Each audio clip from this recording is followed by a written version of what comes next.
Seguindo na teoria geral dos recursos, agora a gente vai tratar dos princípios que envolvem os recursos dentro do processo penal.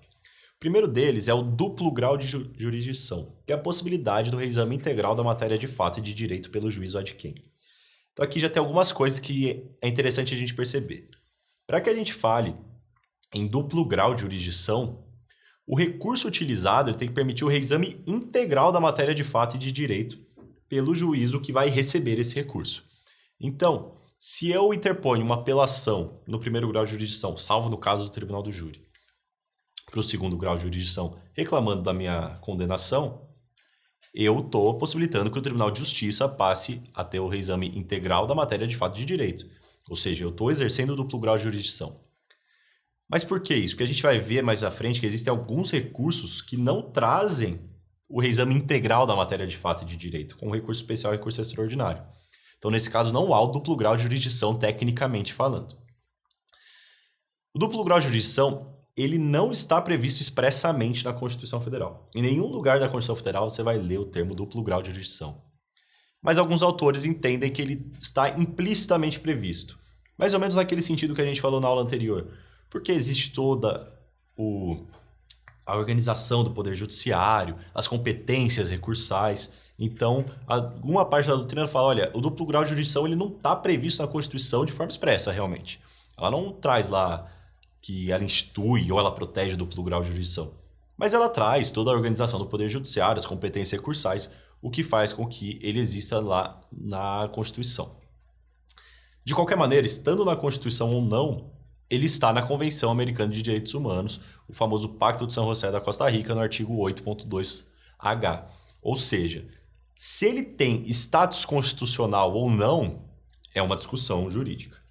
Mas ele tem status supralegal, porque essa Convenção Americana, como a gente sabe, ela tem status supralegal. Lembra? Os tratados internacionais de direitos humanos que foram recepcionados pelo procedimento da emenda constitucional são tratados como emendas constitucionais, são parte da Constituição, tem status constitucional.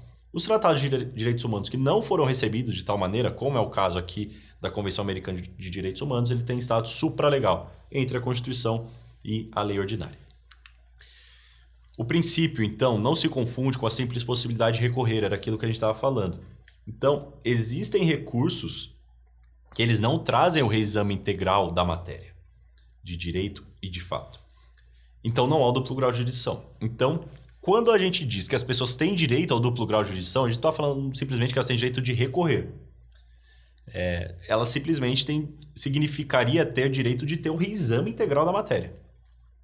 Por exemplo, a pessoa tem foro original no STJ, um desembargador. Ele tem foro no STJ. Ele pode recorrer ao STF, ele pode impor um recurso extraordinário contra aquela decisão. Mas não haverá reexame integral da matéria de fato e de direito nesse recurso extraordinário. Então, existem recursos que não permitem o reexame integral, como recurso extraordinário e recurso especial. Mas isso é um problema? Não. O STF entendeu que é possível que em algumas situações o duplo grau de jurisdição não seja exercido nessa sua plenitude. Ele entendeu que o foro por prerrogativa de função, ele não viola o duplo grau de jurisdição. Realmente não há o exercício do duplo grau de jurisdição num exemplo como esse, mas isso não é inconstitucional, isso é perfeitamente válido. Que a própria Constituição previu o foro por prerrogativa de função, então a própria Constituição admite que nessa situação não haja o duplo grau de jurisdição. Encerramos o primeiro princípio e agora a gente vai falar da unirrecorribilidade ou singularidade. O que isso quer dizer? Que em regra cabe apenas um recurso contra uma decisão recorrível. Em regra, cabe apenas um recurso contra uma decisão recorrível na realidade. Então, se aquela decisão admite um recurso, é só um recurso que você vai utilizar.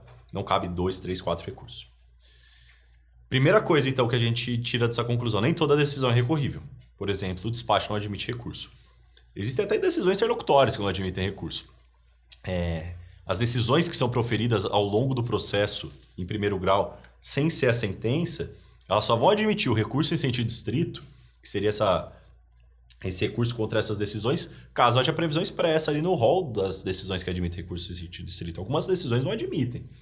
Então, nesse caso, são decisões sem recurso admissível. Então, a hora que você vai tratar ali do recebimento, da denúncia ou da queixa, se houver o recebimento, a pessoa ela pode entrar, por exemplo, com habeas corpus, mas não tem ali um rese. E, por outro lado, em regra, se há uma decisão, há apenas um recurso. Então, o próprio artigo 593, parágrafo 4º, ele traz uma expressão muito boa disso. Quando cabível a apelação, não poderá ser usado o recurso itidistrito, ainda que somente de parte da decisão se recorra. Então, suponha que houve uma sentença e uma das coisas que foi decidida na sentença poderia até ser objeto de rese. Estava ali no rol do CPP, na parte que ele trata do rese. Mas, nesse caso, sendo uma sentença, cabe apelação.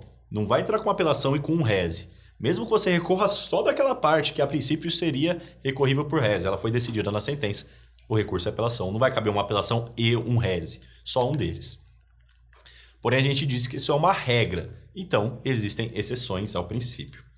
O artigo 1031 do CPC, lembrando que o CPC pode ser aplicado ao processo penal para uma abertura que existe, não sempre, mas eventualmente, e nessa parte de recurso especial e recurso extraordinário ele pode ser aplicado, ele permite a interposição simultânea de recurso especial e recurso extraordinário.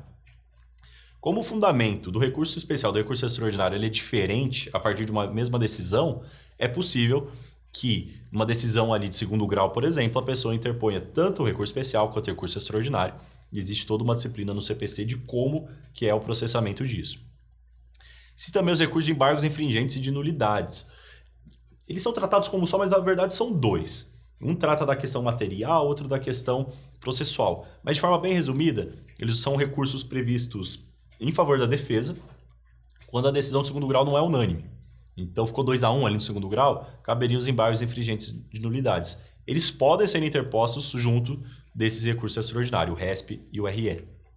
E os embargos de declaração, que são aquele recurso para integrar uma decisão que ficou omissa, que ficou faltando alguma coisa, ou que ficou um pouco contraditória, que tem algum erro material, eles podem ser utilizados junto com outros recursos também. Assim a gente encerra esses dois primeiros princípios e continua tratando de princípios na próxima aula.